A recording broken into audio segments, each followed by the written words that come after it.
Hello everyone, my name is Jacob Olakunle Ajomale, a Nigerian.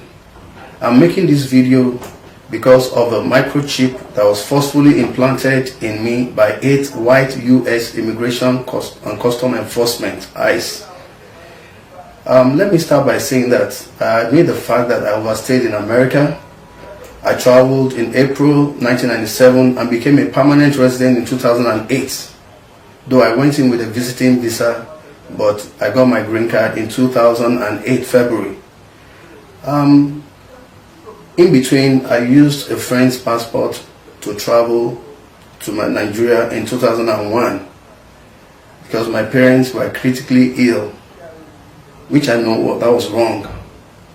But on getting back, I was not arrested.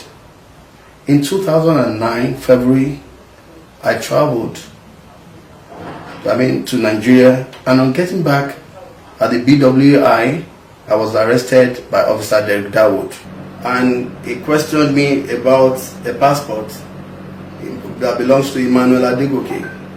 I said I wanted to speak with my lawyer. I wasn't going to lie, but at least let me follow the law. I didn't want to make any incriminating statement, but he refused, and he kept me in a very cold room for 9 hours, from 1 p.m. to about 10 p.m. in the evening.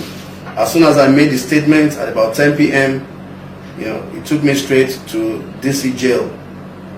I was there for 4 months, and my family and friends got me a lawyer, and the lawyer checked my record. He said, "Jacob, you never had any criminal record in America. The judge might be lenient on you because you already made an incriminating statement." So I said, "That's okay." So, and the judge gave me 6 months for the offense, and she credited me, the judge by name Justice Ellen Uvel, and she credited me for the 4 months that I spent. She said, "Jacob, in 13 years, never had any criminal record. That they want people like me in US."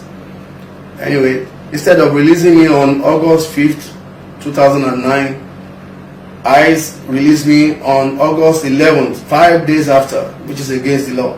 5 days after. And when I was released, I came back from North Carolina to Washington DC and to Maryland on the 12th of August. So I was in my house. On August 17th, Officer Derek Dawood called me again and said, "Jacob, come and pick up your green card and your passport. Don't forget, I'm already a permanent resident."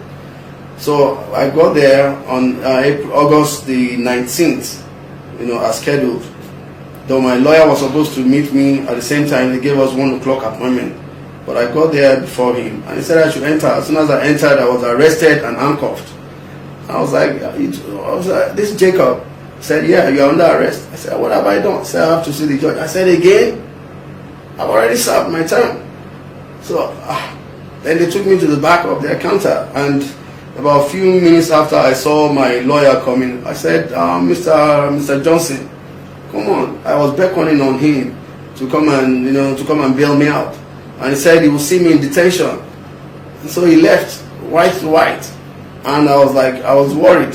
What's going on? Then I looked at the officer, I asked him, I said, "What's going to happen?" He said, "I have to see the judge again." I said, "How long?" He said, "Within the next 2-3 days." I spent 1.5 years this time.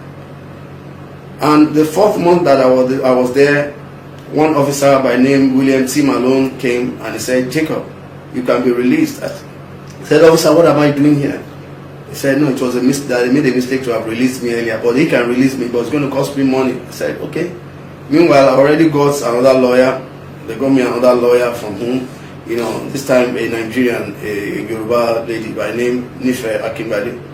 And the lady, I told her what happened, what the officer said, and she called the immigration head office, and they came to interrogate me, and they did all their investigation.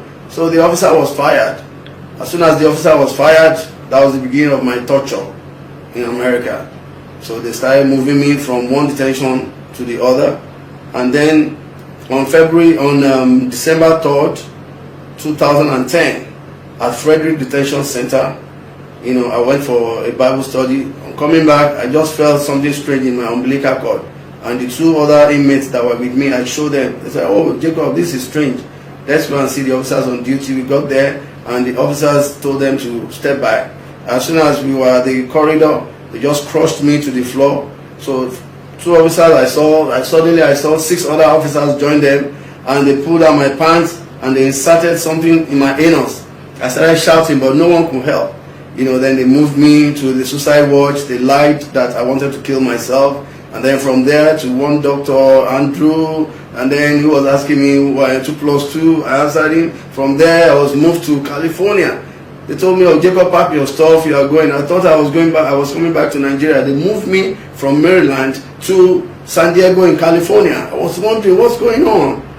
And then this time around, when I got there, I saw at the point of registering, and then I saw this guy, a black American, and I told him about my ordeal. I said, "Oh shit, that's a microchip." That was when I knew that it was microchip they inserted in my body. I said that thing is just moving all around my body, and then they kept me among the mentally retarded in San Diego. They moved me away from my family, friends, and the Nigerian embassy. And then they moved me from that place to API, the private hospital, API Behavioral Center in San Diego. And I saw the doctor there, Dr. Ishmael Ishak. I said, "Doctor, I don't want any treatment. I'm not a psychiatric patient. I want to go back to my country." He said, "I will take care of me." The following day, he sent his guys. I was handcuffed, my hands and my legs, and they gave me 8 injections for 4 days, 1 in the morning, 1 in the evening for 4 days. On the 5th day, the doctor came, and I said, "Doctor, why would you force your guys on me?" Oh, I was talking at the top of my voice, and he had his entourage with him. I said, look, why would you force your?" He said, Jacob, relax. He's following instruction. I said, "How will you follow instruction? Are you supposed to follow instruction or your profession? You went through the 4 walls of university just like I did." So the others were wondering what's going on. So the doctor said, "What do you want?" I said, "I want to go back to Nigeria." And then 2 days after, he said I should pack my stuff, that I was going back to Nigeria. I was very happy. I came on voluntary deportation. And then at the airport, they tried to bypass the scanner and all that. We got to Ghana, and from Ghana, they refused to show my boarding pass. The lady was asking them. They said it got lost in the plane. And she left. The guy said, "Please, on my honor." So we passed through Ghana's port without the passport. As a passenger. Anyway, when we got to Nigeria, I narrated everything to the Nigerian immigration. Then they told me to see the SSS, and from there, they documented everything. Said they would get back to me. Until date, I've not had anything.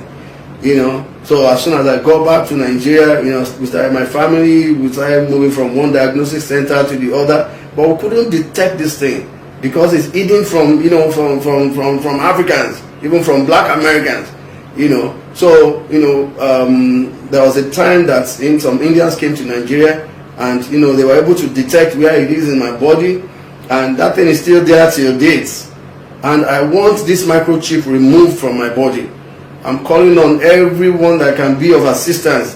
Please, America should obey human rights laws. This is an abuse of the highest order. Thank you.